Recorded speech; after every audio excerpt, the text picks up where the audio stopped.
So today's or this week's objectives are understanding the need for importance of a database administration, learn the different ways of processing a database, the need for concurrency control, security, backup, and recovery.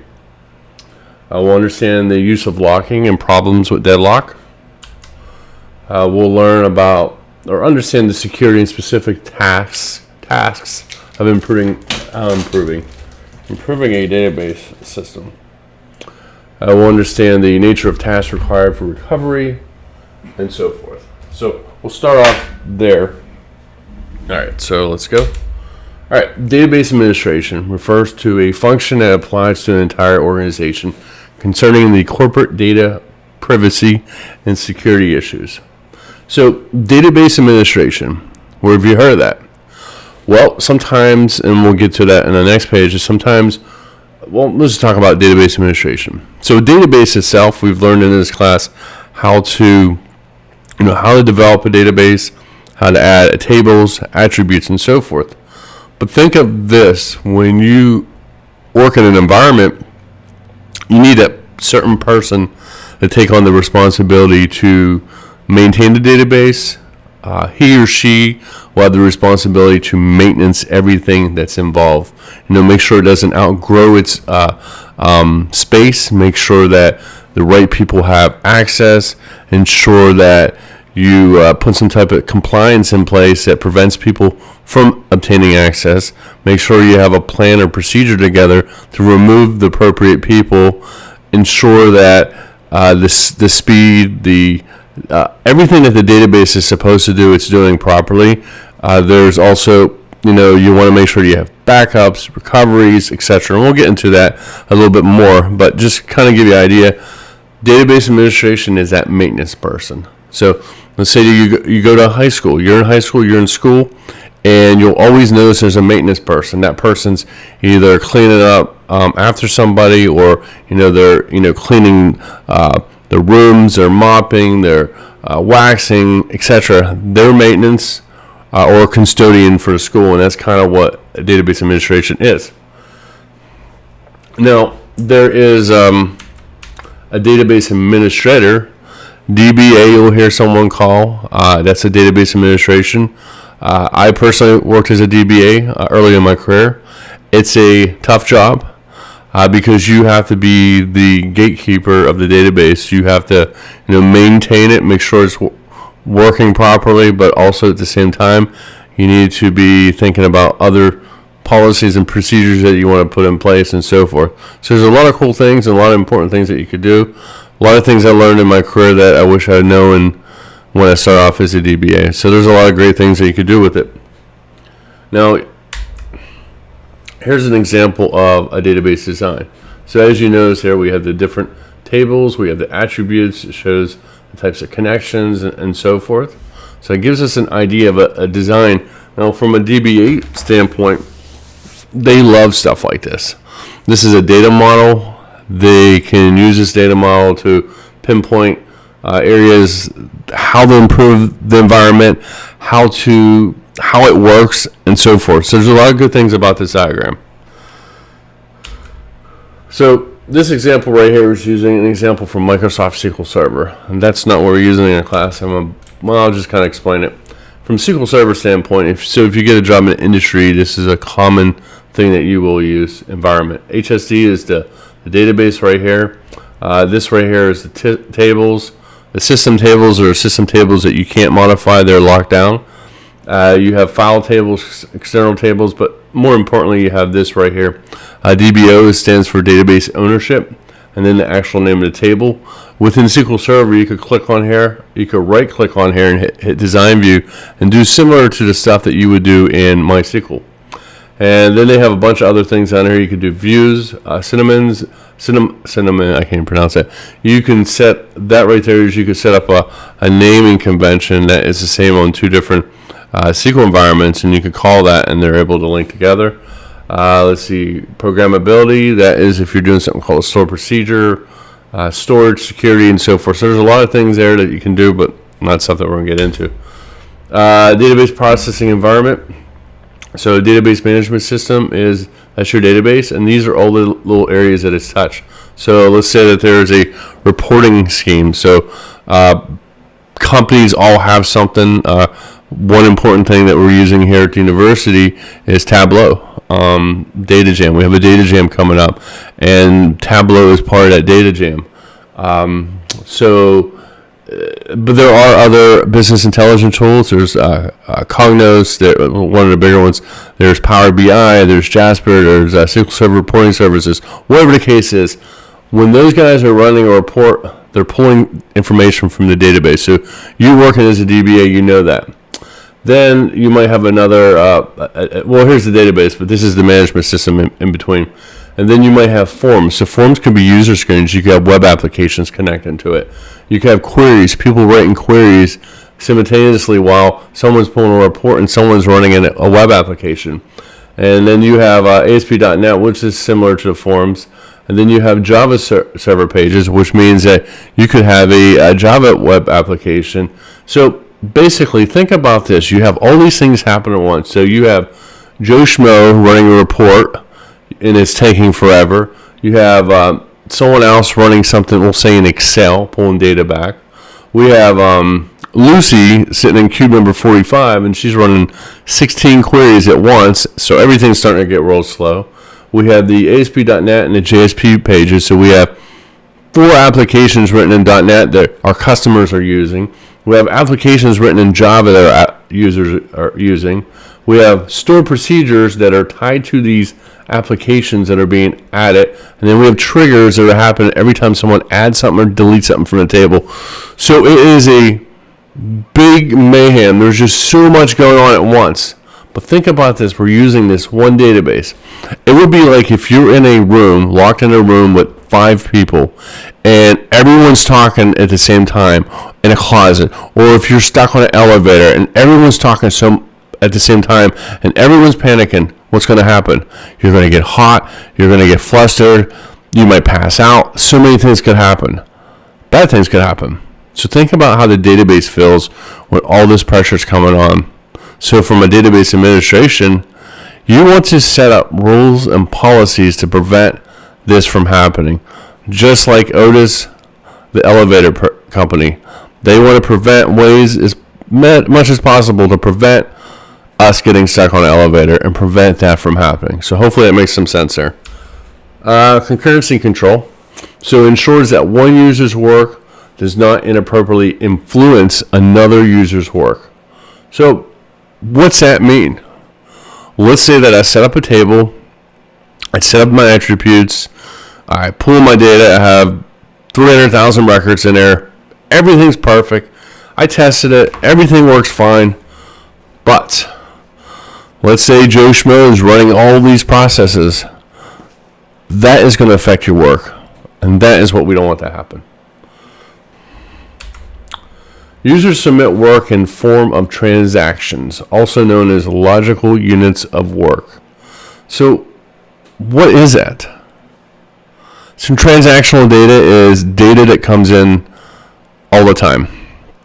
It's data, like for example, let's say you go to the grocery store, you go to Giant Eagle, and you purchase something, and you walk through the cashier and you purchase stuff. People going through all the time are doing what? 2 or 3 things. They're either giving them cash, or they're writing a check, or they're using a credit or debit card. And what is that creating? It's creating transactional data that is being logged back in wherever the database is stored at on Giant Eagle. That information is coming in all at once.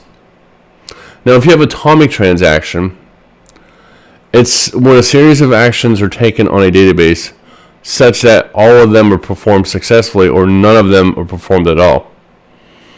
So it's kind of like a commit message. So let's say, okay, everyone's shopping, swipe, swipe, swipe, and boom, everything happens at once. You're like, do you want to commit? Yeah, everything works great. And it commits it and says everything's successful. But let's say that, let's go back to that first scenario. Let's say that too much stuff is happening at once. And what do you think is going to happen? It's going to fail. Okay, so hopefully it makes sense. This is a transactional example. It shows a comparison of results applying serial actions. So it's just showing you here the customer information. It's showing you start, what happens, what's the first thing that happens, what's the second step that happens, what's the third process. And these are things that you will want to evaluate properly when you are debugging a situation. You want to ensure that this is not a problem. How am I going to improve it or fix it? Concurrent processing example. So user A reads item 100, changes an item, writes an item. User B reads the item, changes the item, and writes the item. What's happening here? We're both doing the same thing, but on a different value. So what they're trying to see here is the processing of how the database understands what to do. It's like, okay, I'm going to read this one. I'm going to read this one. I'm going to change this one. I'm going to write this one. The database works. It doesn't work where it has to stop and wait for you to do something. So let's say Microsoft Excel, for example. So let's say that you're on SharePoint and you open up something on SharePoint, and then someone else comes in and says, oh, I'm going to use it too. And if they go to use it, what do you think happens? It tells them that there's someone else using it. And that would be a problem if someone else is utilizing it. So it's important from a database, so that it's able to do what it's supposed to do. So loss update problem, if users are attempting to update the same piece of information, data at the same time, it is possible that one update may overwrite the other update. That is possible, but the way that the database is established or set up, you're going to prevent that. So if one user's update overwrites another, that is called a loss update. Now, does it happen often? Not really. It rarely happens, but there is a chance that it can happen. And the key thing is, in this case, let's say that it did happen. So one of those values that I mentioned previously was the trigger. So what happens on the trigger, if you have it set up properly, you could capture the transactional data, anything that was inserted, delete it, or update it. You have a transactional log of that, and you can compare the loss update and that information in order to gather that information and move it over so that there is no loss. So hopefully that makes sense. Moving on.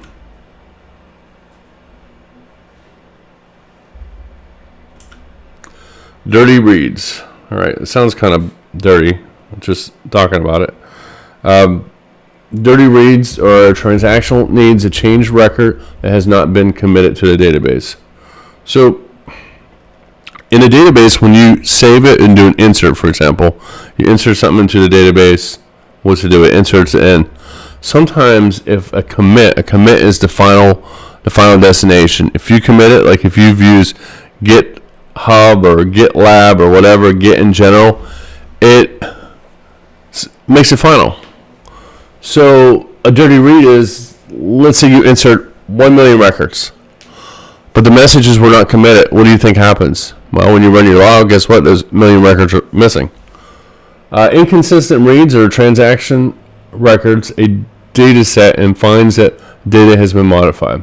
So it goes back to me discussing about the transactional information, the trigger. Phantom reads is reads a data set and finds that a record has been added. So what happens is that record came in at another time, and the record came in not deliberately, but something happened during the process. Maybe there was a deadlock or there was a hole, and eventually it got pushed in. That's a phantom read. Resource locking prevents concurrent processing. So basically what this happens is, we go back to scenario number one where everyone's doing all these different things, and we could have a resource lock. So you might have, I'll give you an example. So you have a shared database environment, okay? And you have 4 applications in it, right? So when I say applications, you have 4 websites, and these websites are web applications that can have a database that connects, right?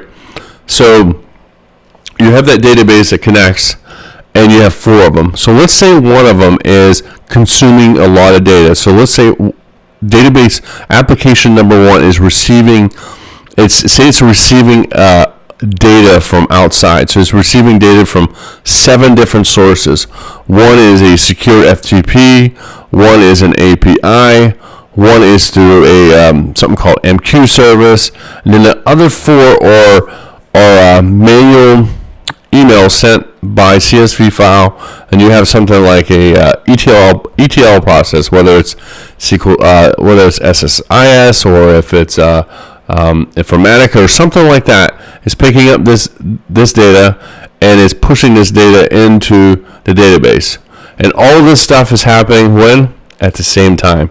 So then you could have the resource locking, where application A, first one, is using 75% of the shared space. Now let's think about this. There's 100%, it's using 75%. Now the 3 other applications have to share the 25%, which means they're using 8-point-something%, which means their application is going to run super slow, while application A is consuming all that. What do you think is going to happen with A? It's going to get greedy. It's going to need more space. And what it's going to do is it's going to take the rest of everyone else's stuff. So when you see stuff like this happening, you have to make judgment calls and say, you know what? This database is utilizing way too much stuff. We need to get it out of here and move it into a dedicated environment. Let's get off a shared environment. So you'll find patterns for resource locking. All right, skipping that. Skipping it. 2-phase lock, set locks. All right, so let's locks to be. So the 2-phase locking is basically what I talked about. You know, you have sets locks to be obtained and released when they're needed. A growing phase is when transactions continue to request additional locks. A shrinking phase when transactions begin to release locks. So you have to monitor this from a DBA perspective and see if it's going to be a problem. And you have to come up, you being the main guy or woman, you have to come up with a way to solve this. Deadlock. This is very common to happen. A deadlock basically is when 2 things are happening at once and it receives a lock. So you might have it'll lock resources for a particular reason. So think of it as this: you're standing in line. You've been standing in line to say go to, let me think of something. All right, so you're at Disney World and it's a hot summer day, 90 degrees. Last thing you want to do is stand in line for 2 hours to get on this awesome ride at Disney World. But you know what? You're going to do it anyways. And it's like, it keeps you in line until the next person becomes available. So let's say you're at the edge of that line. You're like the next 2 persons or 3 people that are going to be selected to go on that ride. So you're just sitting there waiting. That is a deadlock because it keeps you from, the person at the gate prevents you from going through the gate and accessing the ride. So because there's not enough room, so they're going to keep you back there until room becomes available, and then you go through that gate and boom, you're on there. So in database land, that's basically the same thing. So think of that scenario. You know, you're sitting at Kennywood, you want to go on to Phantom's Revenge, or you want to go on to, I don't know if, yeah, that's Phantom's Revenge. I can't remember the name of it. You want to go on the new Steel ride, and you're like, yeah, I'm going to wait. But that's the same thing. It's a deadlock until your opportunity arrives. Okay, moving on. All right, moving on from that example. Optimistic locking assumes that no conflict has occurred. Data are the read transaction process. Updates are issued, and then check is made to see if a conflict has occurred. If a conflict has occurred, it's rolled back. So this one's a little bit different. This one happens automatically. So it checks to see if something's happening. If it does see a problem, then it's pushing you back at the end of the line. So think of that. Let's say they come to you and say, hey, you know what? Sorry, it's your unlucky day. You have to go way at the end of the line. What are you going to do? You're going to go home. You're not going to deal with that. So that's kind of what optimistic locking is. Persistent or pessimist locking assumes that the conflict will occur. So it's bad person. It's thinking that all bad things are going to happen.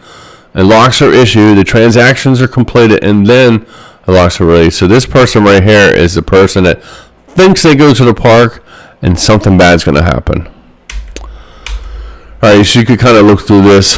This is just showing you examples of the code.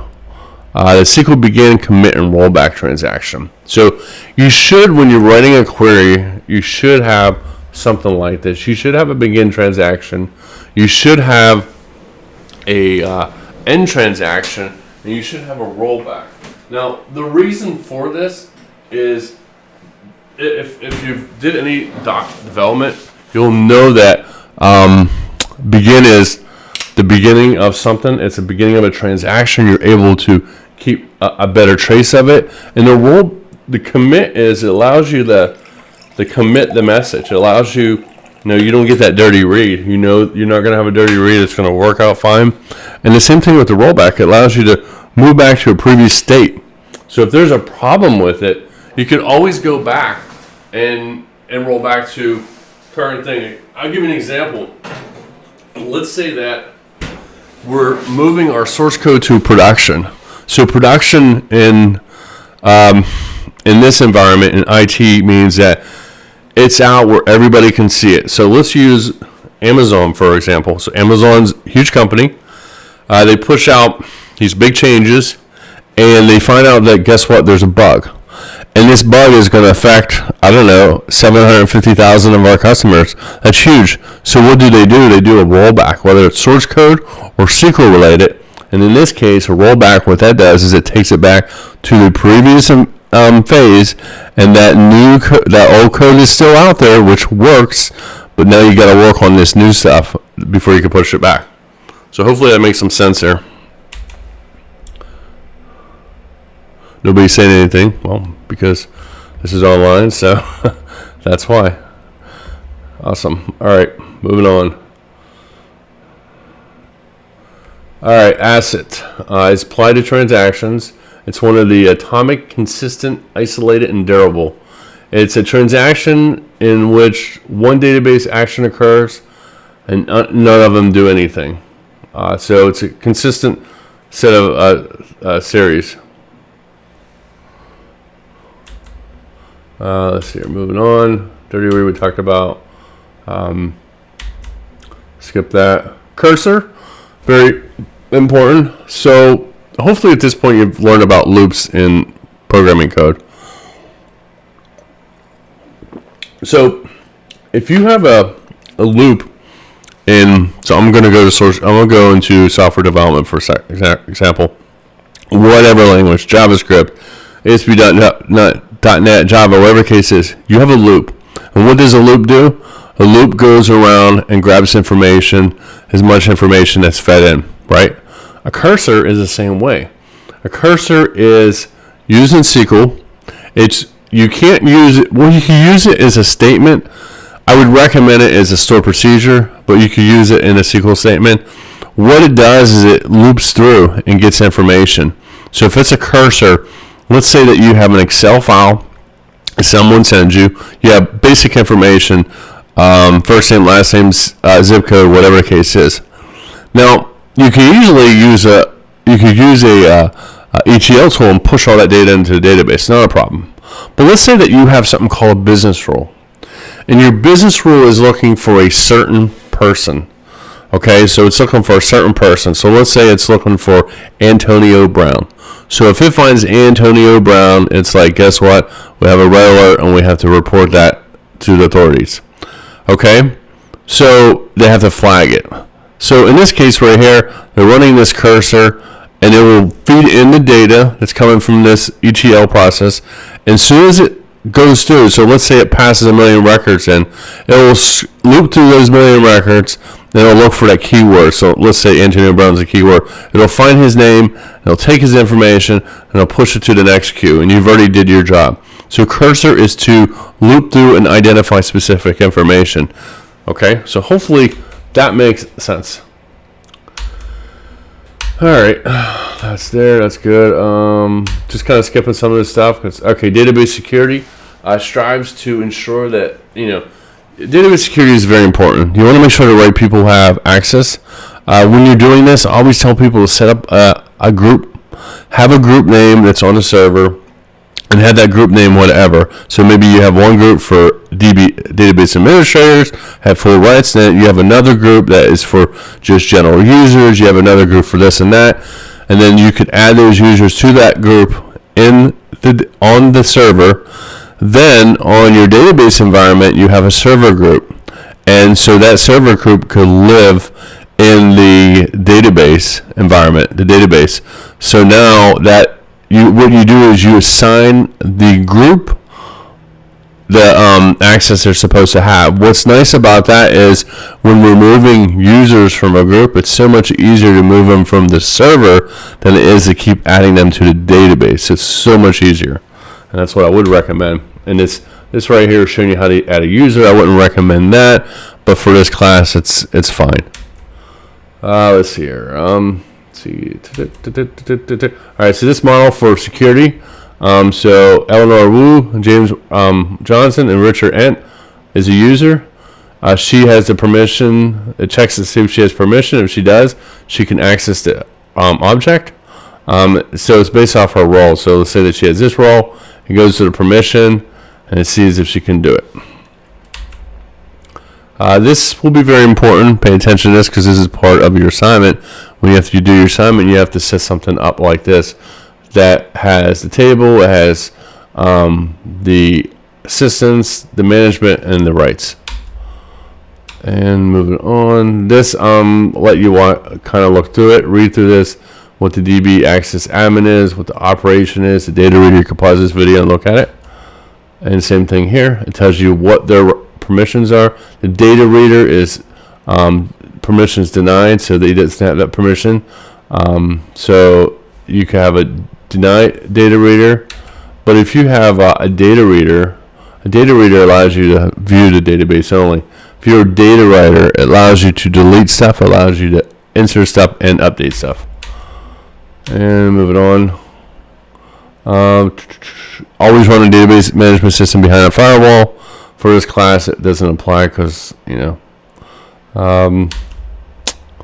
let's see here, kind of skipping through some of this stuff. Database backup and recovery.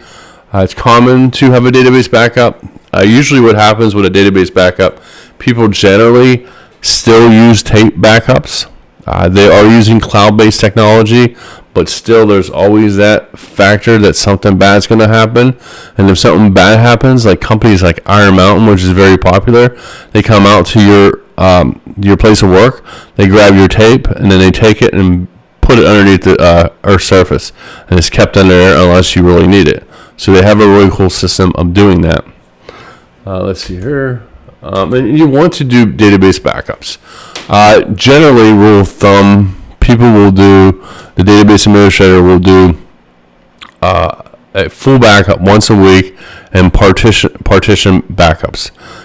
So what that means is during the week, say Monday through Saturday, they'll do only updates. So let's say that you made a change, you insert something, added something. When it runs the backup, it's only going to capture the changes that happen during that day. Now, what happens usually, a lot of people do it on a late Saturday and early Sunday, depending on the size of the database. They do a full backup. So normally what they'll do is they'll do a complete backup for the week, and the previous backup, they've already ran to tape, and they'll purge it from the file system, and then they'll have everything else, the partition stuff, the transactional stuff that happened during, that'll be all purged. We'll have that one full backup living out there for the week, and then it'll start the whole week all over again. So it's important that before that happens, you have that other full week on tape somewhere. And then Iron Mountain comes out, whatever the schedule is, grabs those tapes, takes them, and puts them underneath. So if you need them, you have to reach out to Iron Mountain, and they have to bring it back to you. Let's see here. Roll back, we're talking about roll forward.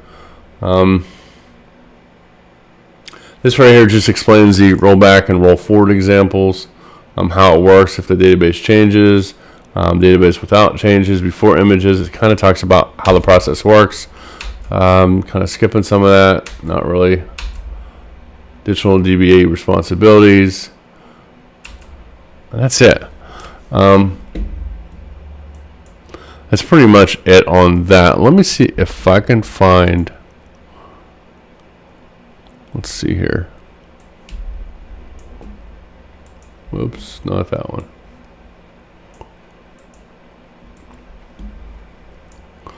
Let's see here. Let me go to YouTube real quick. And Iron Mountain database. This might be it right here. Okay, that's.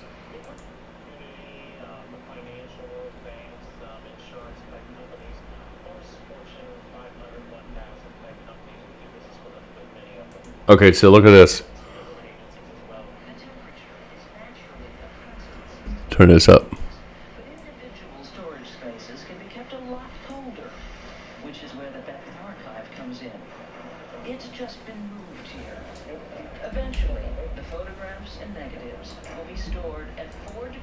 So what I'm going to do is I'll play this video right here. This is a little video, and I won't play it all.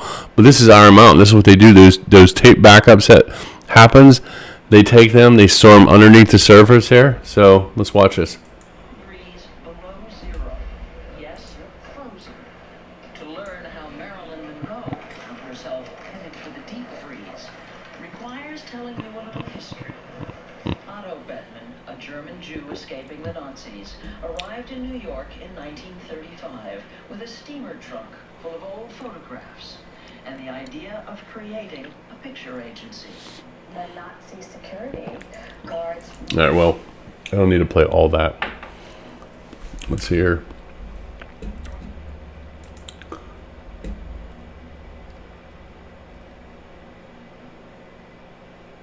Well, you get the gist. They are storing that information underneath the ground at a low temperature, and that's how your information is secured. So it always, in case something bad happens, it's backed up. So thanks for watching, guys, and have a great day.